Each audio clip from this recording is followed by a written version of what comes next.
Hi friends, ಎಲ್ಲರಿಗೂ ಶುಭೋದಯ.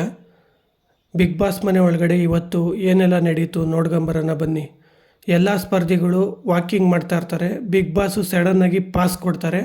Pass ಅಂತ ಕೊಡ್ತಿದ್ದಂಗೆ ಯಾರೋ ಒಬ್ಬರು ಬರ್ತಾರೆ ಅಂತ ಎಲ್ಲ ಸ್ಪರ್ಧಿಗಳು ಇಮ್ಯಾಜಿನ್ ಮಾಡ್ತಾ ಇರ್ತಾರೆ.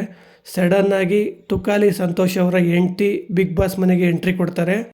ಎಂಟ್ರಿ ಕೊಡ್ತಿದ್ದಂಗೆ ಬೆಂಕಿ ಎಂಟ್ರಿ ಅಂತ ಹೇಳ್ಬೋದು. ಎಲ್ಲ ಸ್ಪರ್ಧಿಗಳ ಮುಂದೆನೂ ತುಕಾಲಿ ಸಂತೋಷ್ ಅವರಿಗೆ ಫುಲ್ಲು ಕ್ಲಾಸ್ ತಗೊತಾರೆ ಅಂತ ಹೇಳ್ಬೋದು.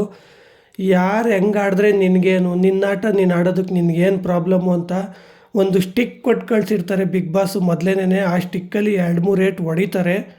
ಅದು ಹೊಡಿತಾರೆ ಅಂದರೆ ತಮಾಷೆಗೆ ಹೊಡೆಯೋದು, ಸೀರಿಯಸ್ಸಾಗಿ ಹೊಡೆಯಲ್ಲ. ನೆಕ್ಸ್ಟು ತುಕಾಲಿ ಸಂತೋಷ್ ಅವರು ಮತ್ತು ಅವ್ರ ಹೆಂಡ್ತಿ ಬಾಲ್ಕನಿಗೆ ಹೋಗಿ ಏನೋ ಪರ್ಸ್ನಲ್ ಮಾತಾಡ್ಕೊಂತ ಇರ್ತಾರೆ. ಭಾಳ ದಿನ ಆಯ್ತಲ್ಲ, ಮಾತಾಡೋದಿದ್ದೇ ಇರುತ್ತೆ. ಫ್ರೆಂಡ್ಸ್, ನೆಕ್ಸ್ಟು ಬಿಗ್ ಬಾಸ್ ಮನೆಗೆ ಯಾವ ಸ್ಪರ್ಧಿಯ ಮನೆ ಕಡೆಯವರು ಬರಬೇಕು ಅಂತ ಕಮೆಂಟ್ ಬಾಕ್ಸ್ನಲ್ಲಿ ತಿಳಿಸಿ. ಹಾಗೆ ಈ ವಿಡಿಯೋ ಇಷ್ಟ ಆಗಿದ್ರೆ ಒಂದೇ ಒಂದು ಲೈಕ್ ಮಾಡಿ, ನಮ್ಮ ಚಾನಲನ್ನು ಸಬ್ಸ್ಕ್ರೈಬ್ ಆಗಿ ಸಪೋರ್ಟ್ ಮಾಡಿ ಅಂತ ಹೇಳ್ತಾ ಬಾಯ್ ಫ್ರೆಂಡ್ಸ್.